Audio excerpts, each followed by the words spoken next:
नमस्कार दोस्तों।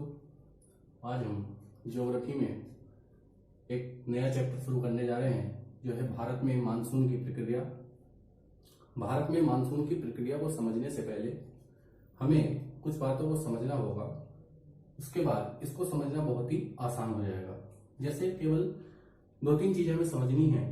एक है स्नेल का नियम। स्नेल का नियम, स्नेल के नियम में अगर हम बात करें तो ये कहता है कि जो हवाएं हैं वो उत्तरी गोलार्ध में अपने दाहिने ओर और दक्षिणी गोलार्ध में अपने बाईं ओर मुड़ जाती हैं। उत्तरी गोलार्ध में अपने राइट साइड और दक्षिणी गोलार्ध में अपने लेफ्ट साइड मुड़ जाती हैं। ये जो है मानसून की प्रक्रिया को समझने के लिए एक बहुत ही महत्वपूर्ण नियम है। दूसरा, उत्तरी गोलार्ध और दक्षिणी गोलार्ध आपको पता होगा कि जो हमारा अर्थ है उसमें बीच में हम 0 डिग्री अक्षांश मानते हैं। उसके ऊपर नॉर्थ हेमिस्फीयर और नीचे साउथ हेमिस्फीयर होता है। उसके बाद जो आपको दूसरी चीज समझनी है वो ये है कि जो मानसून आता है या जो हवाएं चलती हैं उसका जो सबसे बड़ा रीजन है वो होता है टेम्परेचर। टेम्परेचर ही मानसून को प्रभावित करता है। कैसे? जहां पे टेम्परेचर अधिक होगा वहां पे जो हवा है वो गर्म होगी और गर्म हवा हल्की होती है और हल्की होके ये क्या होती है, ऊपर उठेगी, ऊपर उठती है। ठीक है, तो हमने देखा जहां पे टेम्परेचर ज्यादा होता है वहां हवा गर्म होती है और हल्की होके ऊपर उठती है। इस वजह से यहां पे लो प्रेशर जोन बन जाता है। लो प्रेशर जोन बन जाता है। जहां पे टेम्परेचर कम होता है वहां पे हवा ठंडी होती है और ठंडी हवा भारी होती है। भारी होने की वजह से वो क्या होता है, नीचे बैठती है, नीचे बैठ जाती है। ठीक है, और ऐसी जगह पे हमेशा हाई प्रेशर जनरेट होता है और जो हवाएं होती हैं वो हमेशा हाई प्रेशर से लो प्रेशर की ओर चलती हैं। अगर ये 2 कॉन्सेप्ट आपको समझ में आ गए तो आपको मानसून की प्रक्रिया को समझने में कोई दिक्कत नहीं होगी। अब हम देखते हैं, जैसा कि आपको पता है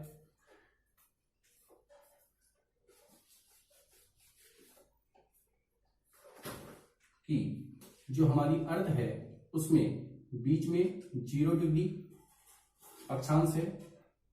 यहां पे 23.5 डिग्री नॉर्थ लैटिट्यूड है और यहां पे 23.5 डिग्री साउथ लैटिट्यूड है।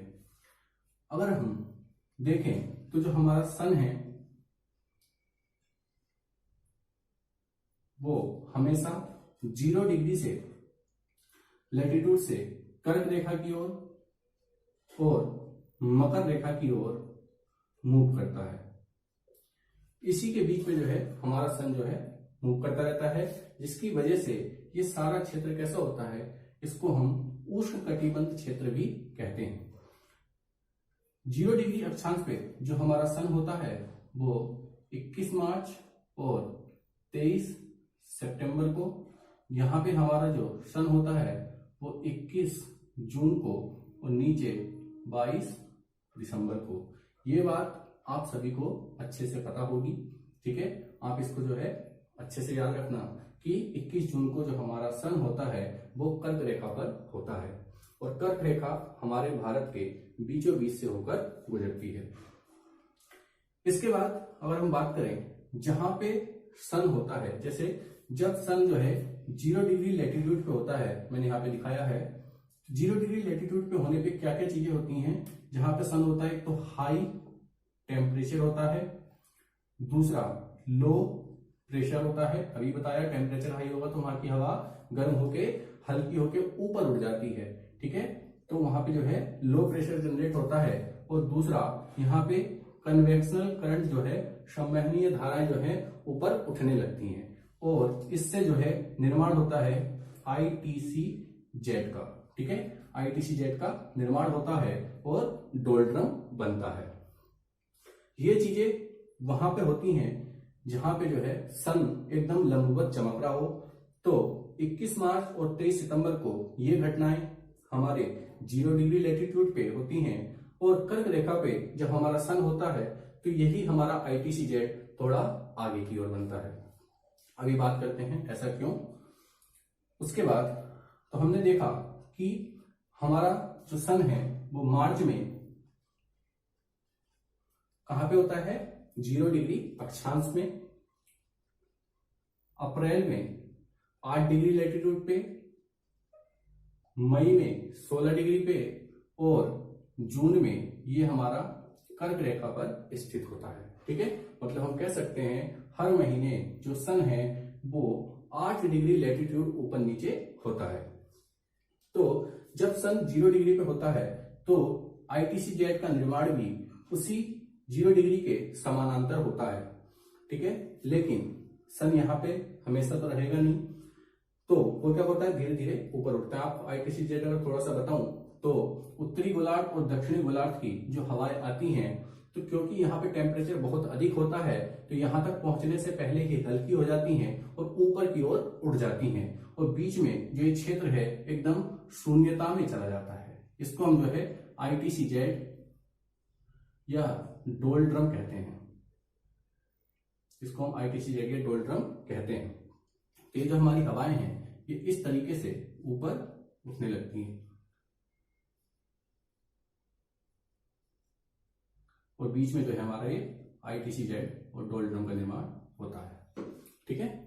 उसके बाद अगर हम बात करें आगे तो अब सन जो है मूव करता है धीरे धीरे ऊपर की साइड, ठीक है। जब 8 डिग्री पे जाता है तो यही हमारा जो आईटीसी जेट है इसका निर्माण इससे थोड़ी सी आगे होता है। क्यों होता है, क्योंकि ये हमारे स्थल हैं और ये हमारा जल है। जल को गर्म होने में समय लगता है जबकि स्थल जल्दी गर्म हो जाता है और ये तापमान विभिन्नता के कारण जो आईटीसी जेट का निर्माण है वो स्थल पे थोड़ा आगे की ओर बनता है, ठीक है। ऐसे ही जब हमारा सन 16 डिग्री लैटिट्यूड पर होता है तो यहाँ पे आपने देखा होगा कई सारे पठारी क्षेत्र हैं, कई सारी पहाड़ियां हैं, कई सारे पठार स्थित हैं। इसकी वजह से यहाँ का तापमान और अधिक हो जाता है और ये जो है इससे और ज्यादा आगे बनता है।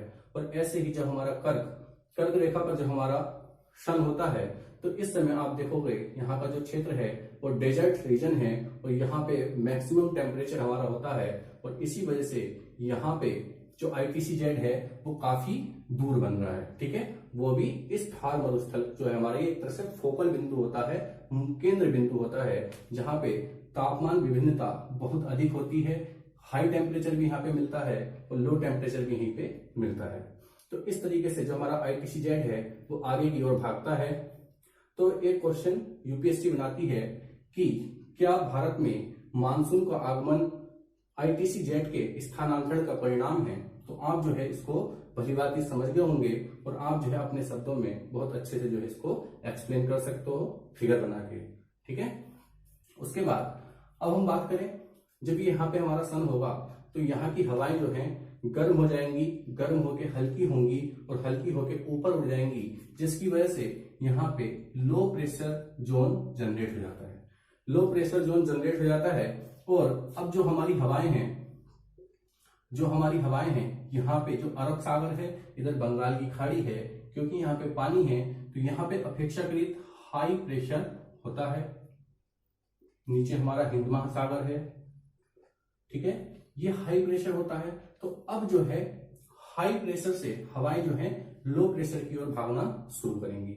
लेकिन उससे पहले आपको एक चीज और समझनी है कि जो हमारी दक्षिण साउथ हेमिस्फीयर से जो पवन आ रही थी वो अभी तक 0 डिग्री अक्षांश के पास आ रही थी क्योंकि आईटीसी जेट यहीं पे बन रहा था। लेकिन अब आईटीसी जेट खिसकने की वजह से जो ये पवने हैं इनको भी जो है वहां तक जाना पड़ेगा जहां पे मिनिमम लो प्रेशर है। तो अब जब ये 0 डिग्री लैटिट्यूड को पार करेंगी तो स्नेल के नियम के अनुसार ये जो है उत्तरी गोलार्ध में दाहिनी ओर मुड़ जाएंगी। मतलब ये इस तरीके से आ रही हैं और यहां से जो है मुड़ जाएंगी,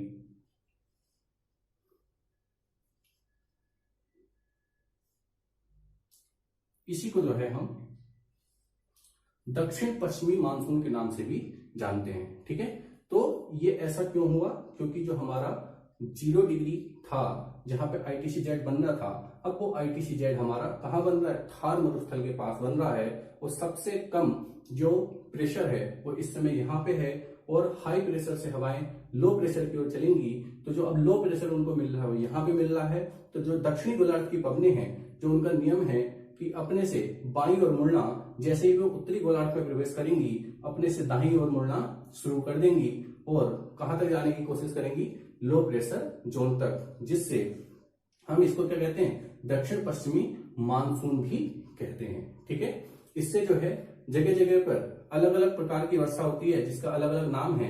जैसे जब ये असम में बारिश होती है मई के समय में, तो ये जो है इसको यहाँ पे बोर्डोई शिला कहते हैं, जिसकी वजह से ब्रह्मपुत्र नदी में बाढ़ आती है। और उसका जो मेन कारण है वो ग्लेशियर का पिघलना नहीं है, क्योंकि अगर ऐसा होता तो उत्तर भारत की सभी नदियों में बाढ़ आती, लेकिन उसका जो मेन कारण है वो है जो असम में होने वाली बारिश, मई के महीने में जो बारिश हो रही थी। ठीक है, उसके बाद यहाँ पे अगर हम देखें तो केरल में जो ये बारिश होती है मई 1 के आसपास, यहाँ पे जो है कॉफी की फसल बहुत अच्छी होती है, इसलिए इसको कॉफी शावर कहते हैं। जबकि कर्नाटक में यहाँ पे जो फसल है आम की, वो इससे आम पक जाते हैं और इसको आम्र वर्षा कहते हैं। जबकि हमारे उत्तर भारत के आम जो है अभी इंतजार करते हैं और वो जून के आसपास पकते हैं। तो इस तरीके से इसको जो है कर्नाटक में आम्र वर्षा, केरल में कॉफी वर्षा, उड़ीसा और झारखंड के पास काल बैसाखी के नाम से, और असम में इसको बोर्डो शिला के नाम से जानते हैं।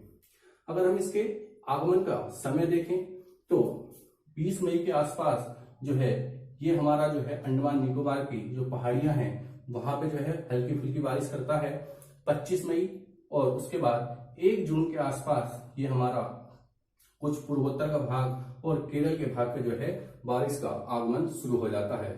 लेकिन मई में भी इलाहाबाद में बारिश शुरू हो जाती है, कुछ हल्की मतलब स्टार्टिंग होती है, तो उसमें आदमी कंफ्यूज हो जाता है कि मई में कैसे बारिश हो गई। तो उसमें ऐसे ही होता है कि जैसे कोई बारात आती है तो बारात में कोई 1-2 लोग ऐसे होते हैं कि अगुआ जो होते हैं वो पहले ही पहुंच जाते हैं, तो वो जो है आगमन का जो एक सूचक होते हैं कि जो मानसून है वो आने वाला है।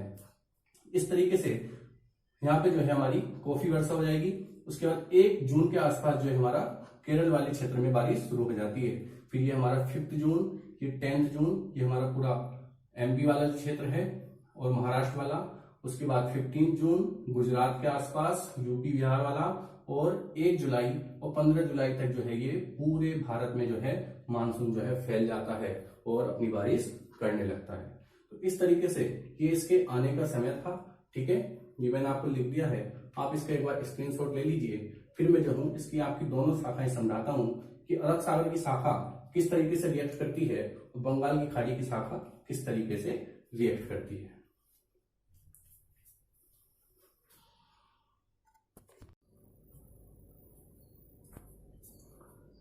आइए दोस्तों, अब हम जो है भारतीय मानसून में 2 शाखाओं की बात करेंगे। एक जो है हमारी अरब सागर की शाखा होती है और दूसरी बंगाल की खाड़ी की, बंगाल की खाड़ी की शाखा। ठीक है, जब जो हमारा दक्षिण पश्चिम मानसून है स्टार्टिंग में केरल के तट पे टकराता है तो वो 2 शाखाओं में विभक्त हो जाता है। एक शाखा अरब सागर की ओर और दूसरी शाखा बंगाल की खाड़ी की ओर चली जाती है। आप इसको एक इस तरीके से मान सकते हो कि जो 2 सहेली हैं वो 2 सहेली जो है आपस में एक चट्टान से टकराने के कारण बिछुड़ जाती है। जो बंगाल की खाड़ी की एक शाखा है वो इधर अंडमान निकोबार की साइड चली जाती है और यहाँ पे अच्छी खासी वर्षा करती है, क्योंकि यहाँ पर भी कुछ पर्वत पहाड़ जो है स्थित हैं।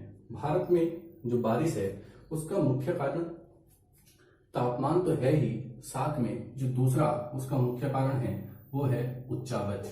अगर ये उच्चावच ना हो भारत में, उच्चावच का मतलब हो गया पर्वत पठार इत्यादि, अगर पर्वत पठार ना हो तो शायद भारत में वर्षा ना हो या किसी भी जगह पे किसी भी देश में अगर इन उच्चावच के बिना वर्षा नहीं हो सकती है, चाहे वहां पे कितना भी जो है तापमान अंतर कर लिया जाए, उससे कोई फर्क नहीं पड़ेगा। जब तक उसको टकराने के लिए कोई माध्यम ना हो तब तक जो है बारिश नहीं हो सकती। इसलिए यहाँ पे जो भारत में उच्चावच है वही बारिश का मेन कारण है। इसी वजह से अंडमान निकोबार में बारिश होती है। उसके बाद हम पहले बात करेंगे अरब सागर की शाखा की।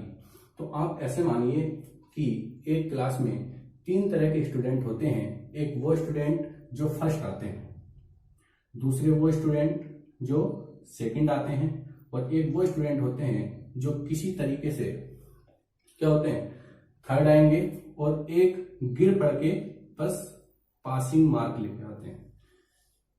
4 तरह के जो है स्टूडेंट होते हैं। ऐसे ही हम इन शाखाओं को भी देख सकते हैं।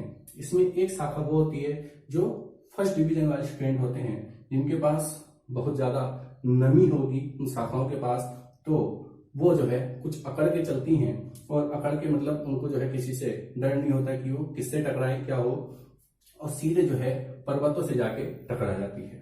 अगर बात यहाँ के पहाड़ों की बात करें पश्चिमी घाट के, तो आपने देखा होगा यहाँ पे अनाईमुडी स्थित है, जो दक्षिण भारत की सबसे ऊंची चोटी है।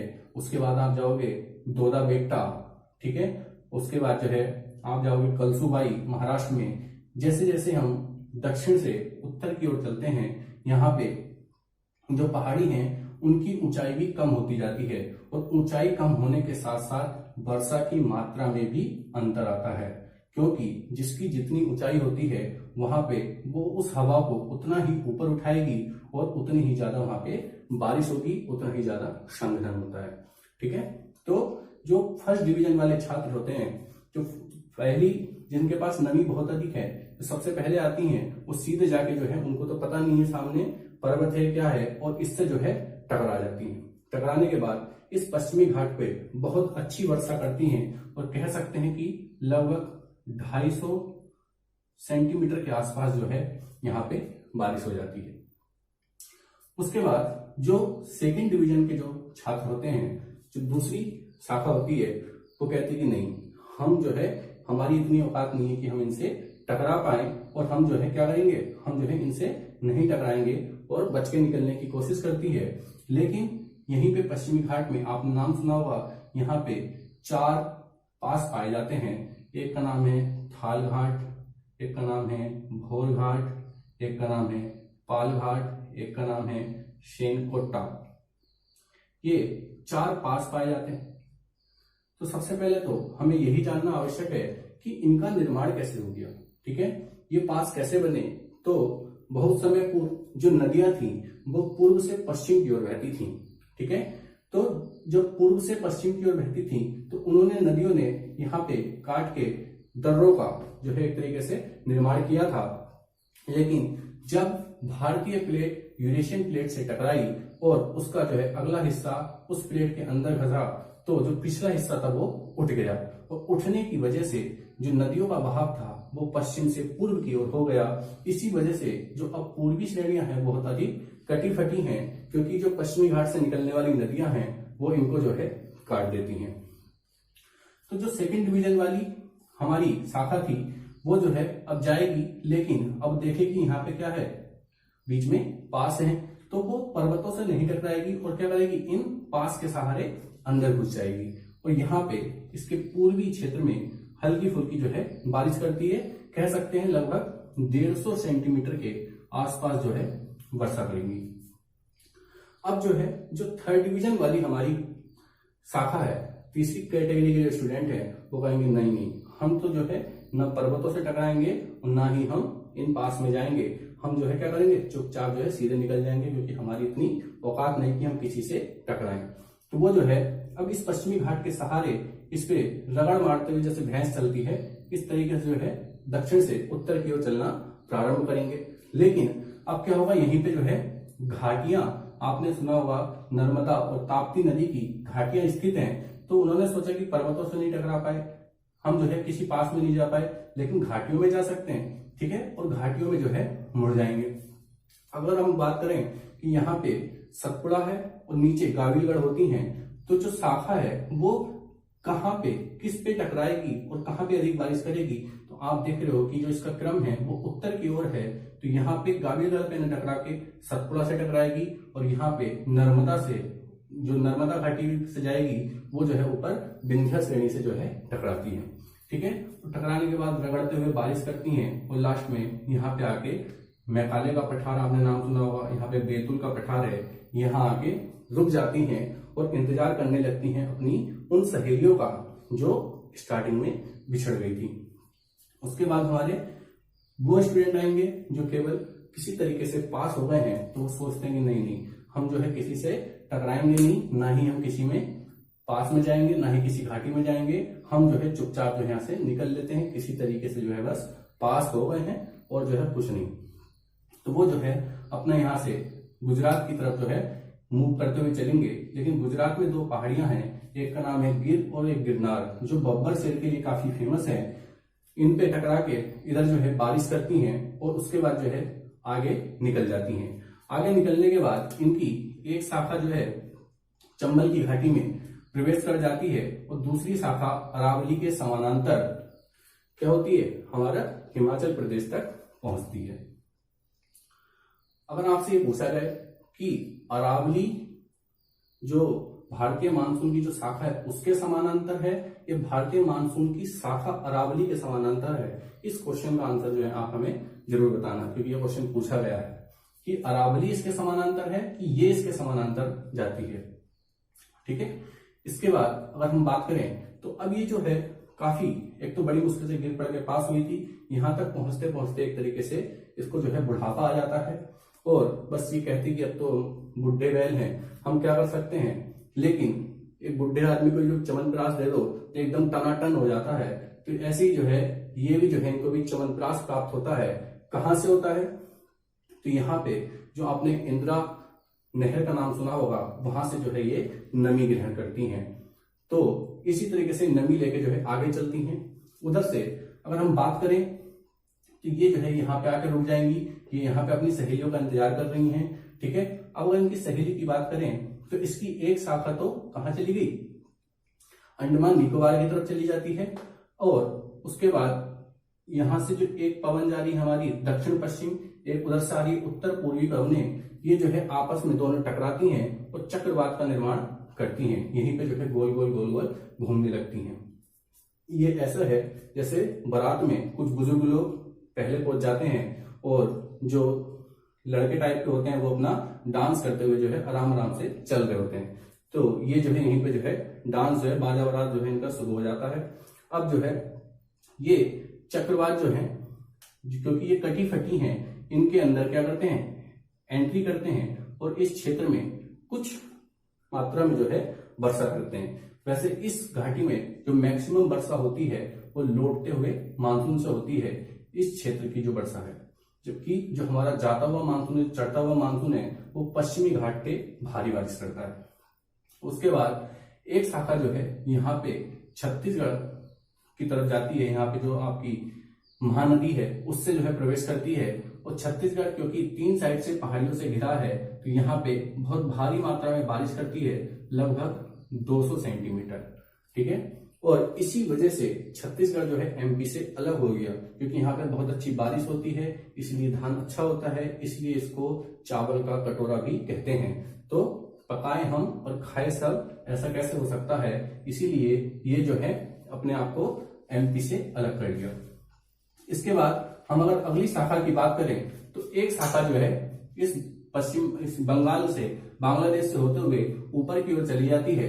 बांग्लादेश में कोई उच्चावच नहीं है, इस कारण से कि यहाँ पे कोई बारिश नहीं करती है, ये लोग देखते रह जाते हैं, एक बूंद भी नहीं पड़ती है। लेकिन जो सबसे पहले बाढ़ आती है और सबसे ज्यादा बाढ़ आती है वो बांग्लादेश में आती है, क्योंकि ऊपर वाला सब देख रहा है। जैसे यहाँ पे आपने नाम सुना होगा गारो, खासी और जैंतिया हिल्स हैं, जब इन पे जाके ये टकराती है तो बहुत अधिक मात्रा में बारिश करती है और ये बारिश का जो पानी है ये बांग्लादेश में आता है और बांग्लादेश में भारी बाढ़ आती है। ठीक है, तो ये एक ऐसा देश है विश्व का जहां पे एक भी बूंद बारिश नहीं होती है, लेकिन बाढ़ जो है सर्वाधिक आती है। इसके बाद जो एक शाखा है ये चली जाती है कहाँ पे, असम की ओर। अब आपने हिमालय देखा होगा, हिमालय जो है चापाकार स्थिति में है और ये जो है घेरे हुए है, तीनों साइड से कवर किया है। ये एक ऐसा कमरा है, वो कमरा जिसमें दुल्हन बैठी है, ठीक है। और ये दूल्हे महाराज गए, यहाँ पे जो है काफी अधिक समय तक जो है अपना समय बिताया। अब ये जिधर भी जा रहे हैं उधर ही जो है दुल्हन की सहेलियां इनको घेर लेती हैं, ठीक है। बाहर निकलने का कोई मौका नहीं है और यहीं पे घूम फिर के जो है बारिश करे जा रहे हैं लगातार। और उसके बाद बड़ी मुश्किल से बहुत अधिक संघनन होता है, पसीना आ गया, तो अब जो है ये पीछे की ओर वापस जो है उल्टे पांव लौट गए। यहाँ पे ज्योग्राफर को बड़ा कंफ्यूजन हो जाता है कि यहाँ पे तो भाई कोई नियम ही नहीं लग रहा, ना यहाँ पे स्नेल का नियम लग रहा है, ना कोरोलियस बल लग रहा है, तो ये कौन सा नियम है। तो कभी कभी जो है सब नियम फेल हो जाते हैं और इन्हीं को हम पुरवैया पबने कहते हैं, पुरवैया पबने, ठीक है। तो ये जो है यहाँ से वापस लौट जाता है और अब जो है धीरे धीरे जैसे जैसे ये पश्चिम की ओर बढ़ता है तो इसकी बारिश की मात्रा जो है कम होती चली जाती है, क्योंकि इसके पास क्या नहीं है, अब जो है ये बुढ़ापा आ गया है, बुढ़ा गई है, इसके अंदर कोई एनर्जी, कोई नमी नहीं बची है। लेकिन फिर से इस बुढ़िया को चमनप्राश मिलेगा और ये फिर से टनाटन हो जाएंगी। और इस चमनप्राश का सबसे बड़ा कारण है जो हमारे पश्चिमी उत्तर प्रदेश के किसान हैं, वो इस समय बहुत अधिक मात्रा में सिंचाई करते हैं, जायद की फसलें उगाते हैं, उनको बहुत अधिक पानी देते हैं, उससे ही जो है ये नमी ग्रहण करती है और फिर से जो है जवान हो जाती है चवनप्राश खा के। और दोनों बुढ़िया जो है आपस में मिल जाती हैं, कह सकते हैं हिमाचल के आसपास, और मिलके कहती कि अब हमारा क्या काम है, हम जो है क्या करते हैं आपस में टकराते हैं, ऊपर जाते हैं। और यहाँ पे इतना अधिक संघनन और इतनी अधिक बारिश होती है कि इसको हम जो है कहते हैं कि जैसे बादल फटने की घटना और लैंडस्लाइडिंग जैसी घटनाएं होती हैं। तो जब दो शाखाएं एक पर्वत पे दोनों साइड से ऊपर चढ़े और बहुत अधिक मात्रा में पानी गिरे, जैसे लगे कि कोई ड्रम के ड्रम उड़ेल रहा है, उसको कहते हैं बादल फटना। और जब जो है किसी एक तरफ से कोई शाखा चढ़े और बहुत अधिक बारिश करे तो उसको कहते हैं मानसून बस्ट, इसको कहते हैं क्लाउड बस्ट। तो ये दोनों अलग अलग घटनाएं हैं। मानसून बस्ट हमारा केरल वाले क्षेत्र में होता है, जबकि जो हमारा क्लाउड बस्ट है वो हिमाचल प्रदेश के आसपास की घटना है। और एक शाखा जो है इसकी नर्मदा नदी के रास्ते जो है नीचे आ जाती है, और जो इधर से जो हमारी शाखा आई थी चंबल की घाटी से, ये दोनों शाखाएं आपस में मिलकर यहाँ पे बहुत अधिक बारिश करती हैं। अब जो है ये बारिश करती है, ठीक है, उसके बाद जो है दोनों शाखाएं ऊपर उठती हैं, जब ट्रोपोस्फीयर के पास पहुंच जाती हैं तभी जो है इंद्र जी के पास पता चलता है कि दो बुढ़िया जो है नीचे से ऊपर आ रही हैं। तो इंद्र जी कहते हैं नहीं, उनको वापिस नीचे भेजो। तो वो भेजने के लिए कहते हैं, तो ये कहती कि हम नीचे जाके क्या करेंगे, अब हमें बुढ़ापा आ गया है। तो इंद्र जी अपना वज्र दिखाते कहते हैं नहीं, तुम्हें जाना ही होगा। तो 11-12 किलोमीटर के आसपास ये जो हवाएं हैं ये ऊपर उठी होती हैं। जब इनको नीचे जाने को कहते हैं तो नीचे से तो कन्वेक्शनल करंट उठ रहा है, इसलिए जो है यहीं से क्या होता है दक्षिण की ओर मूव करने लगती है, कह सकते हो इस तरीके से। इसको 3D में देखोगे तो ऊपर उठती हैं और दक्षिण की ओर मूव करने लगती हैं और इक्वेटर के आसपास 10-15 डिग्री साउथ में नीचे उतरती हैं और नीचे से आने वाली हवाओं को फिर से क्या करती हैं, बल प्रदान करती हैं, नमी ग्रहण करती हैं, फिर से रिफ्रेश हो जाती हैं। इस तरीके से सेल का एक निर्माण हो जाता है। यहाँ तक हवाएं जाती हैं, ऊपर उठती हैं, फिर नीचे आती हैं, फिर यहाँ से जो है पानी ग्रहण करती हैं और इस तरीके से जो हमारा ये चलता रहता है। तो अब जो है हमने देखा कि किस तरीके से जो है बारिश होती है। और आपको पता होगा भारत में सबसे अधिक वर्षा इसी मेघालय में जो गारो खासी जयंती पहाड़ी है, यहीं पे दो क्षेत्र हैं चेरापूंजी और मौसिनराम, ये जो है यहाँ पे सबसे अधिक वर्षा होती है विश्व की। अब जो है इसके बाद हम मानसून को प्रभावित करने वाले कारकों पर नजर डालेंगे। आप जो है तब तक इसको जो है स्क्रीनशॉट ले लीजिए।